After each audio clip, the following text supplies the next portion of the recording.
ಉದ್ಯಮಿ ಸಿಜೆ ರಾಯ್ ಆತ್ಮಹತ್ಯೆ ಪ್ರಕರಣದ ತನಿಖೆ ಅಂತಿಮ ಹಂತ ತಲುಪಿತು. ವಿಶೇಷ ತನಿಖಾ ತಂಡ ತನಿಖೆಯನ್ನ ಪೂರ್ಣಗೊಳಿಸಿ ಶೀಘ್ರದಲ್ಲೇ ಪೊಲೀಸ್ ಕಮಿಷನರ್ಗೆ ವರದಿ ಸಲ್ಲಿಸಲಿದೆ. ಸಿಜೆ ರಾಯ್ ಆತ್ಮಹತ್ಯೆಯ ಹಿಂದಿನ ಸತ್ಯ ಎಸ್ಐಟಿ ವರದಿಯಿಂದ ಬಯಲಾಗುವ ಸಾಧ್ಯತೆ ಇದೆ. ಎಸ್ಐಟಿ 4 ಪ್ರಮುಖ ಆಯಾಮಗಳಲ್ಲಿ ತನಿಖೆ ಕೈಗೊಂಡಿತ್ತು. ಇನ್ನು ಐಟಿ ದಾಳಿ, ಉದ್ಯಮ ವ್ಯವಹಾರಗಳು, ವ್ಯವಹಾರದಲ್ಲಿನ ಹೂಡಿಕೆಗಳು ಹಾಗೂ ಕೌಟುಂಬಿಕ ವಿಚಾರಗಳಲ್ಲಿ ತನಿಖೆ ಕೈಗೊಳ್ಳಲಾಗಿತ್ತು.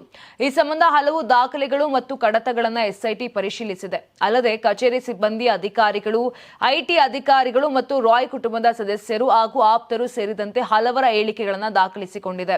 ರಾಯ್ ಅವರ ಆತ್ಮಹತ್ಯೆ ನಿರ್ಧಾರ ಕುಟುಂಬದ ಸದಸ್ಯರಿಗೂ ಅಚ್ಚರಿ ಮೂಡಿಸಿದೆ. ಉದ್ಯಮ ವ್ಯವಹಾರಗಳಲ್ಲಿ ಅತ್ಯಂತ ದಿಟ್ಟ ಮತ್ತು ಧೈರ್ಯಶಾಲಿ ನಿರ್ಧಾರಗಳನ್ನು ತೆಗೆದುಕೊಳ್ಳುತ್ತಿದ್ದ ರಾಯ್ ಇಂತಹ ಕಠಿಣ ಹೆಜ್ಜೆ ಏಕೆ ಇಟ್ಟರು ಎಂಬುದು ಯಾರಿಗೂ ಗೊತ್ತಿಲ್ಲ.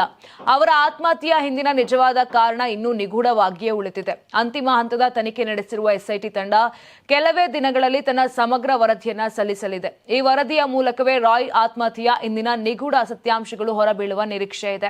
ಯಾರಾಗ್ತಾರೆ ಎಂಎಲ್ಎ ಅಭ್ಯರ್ಥಿ 2028 ಶೀಘ್ರದಲ್ಲೇ. ಪ್ರತಿದಿನ ಒಂದೊಂದು ಕ್ಷೇತ್ರದ ಟಿಕೆಟ್ ಆಕಾಂಕ್ಷಿಗಳ ಸಂಪೂರ್ಣ ಮಾಹಿತಿ ಪೊಲಿಟಿಕಲ್ ಜರ್ನಲಿಸ್ಟ್ ಕೆಎಂ ಶಿವಕುಮಾರ್ ಅವರಿಂದ. ಕರ್ನಾಟಕದ ನಂಬರ್ 1 ಡಿಜಿಟಲ್ ಮೀಡಿಯಾ ನಿಮ್ಮ ನೆಚ್ಚಿನ ಕರ್ನಾಟಕ ಟಿವಿಯಲ್ಲಿ ಮಾತ್ರ. ನೀವು ಸಣ್ಣ ಆಗ್ಬೇಕಲ್ವಾ? ಅದು ಒಂದು ಉತ್ತಮ ಆಹಾರದಿಂದ ಸಣ್ಣ ಆಗ್ಬೇಕಲ್ವಾ? ಪ್ರತಿದಿನ ನಮ್ಮ ಜೀನಿ ಸ್ಲಿಮ್ ನ ಯೂಸ್ ಮಾಡಿ ಯಾವುದೇ ಸೈಡ್ ಎಫೆಕ್ಟ್ ಇಲ್ದಂಗೆ ನೀವು ಸಣ್ಣ ಆಗ್ತೀರಾ.